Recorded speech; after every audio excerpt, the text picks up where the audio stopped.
আসসালামু আলাইকুম সুপ্রিয় দর্শক, আশা করি সবাই ভালো আছেন আল্লাহর রহমতে। দর্শক, জানিয়ে দেবো আজকে এবং আগামীকালকের আবহাওয়া সম্পর্কে। আগামীকাল 24 ফেব্রুয়ারি 2026 মঙ্গলবার বাংলাদেশের আবহাওয়া প্রধানত শুষ্ক ও রৌদ্রোজ্জ্বল থাকতে পারে, তবে খুলনা বিভাগের দু এক জায়গায় হালকা বৃষ্টি বা বজ্রসহ বৃষ্টির সম্ভাবনা রয়েছে। তাপমাত্রা সারা দেশে দিন ও রাতে তাপমাত্রা প্রায় অপরিবর্তিত থাকতে পারে অথবা সামান্য বৃদ্ধি পেতে পারে। দিনের সর্বোচ্চ তাপমাত্রা 30 ডিগ্রি সেলসিয়াস থেকে 32 ডিগ্রি সেলসিয়াস এর কাছাকাছি থাকতে পারে। রাতের সর্বনিম্ন তাপমাত্রা 19 ডিগ্রি সেলসিয়াস থেকে 20 ডিগ্রি সেলসিয়াসের মধ্যে থাকতে পারে। আকাশ অস্থায়ীভাবে আংশিক মেঘলা আকাশ সহ সারা দেশে আবহাওয়া প্রধানত শুষ্ক থাকার সম্ভাবনা রয়েছে বেশি। বৃষ্টিপাত খুলনা বিভাগের কিছু এলাকায় ছিটেফোঁটা বৃষ্টি হতে পারে।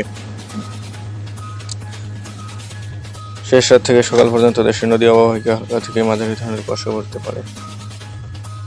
আজকে সারা দেশের সর্বনিম্ন তাপমাত্রা তেঁতুলিয়ায় 12.5 ডিগ্রি সেলসিয়াস।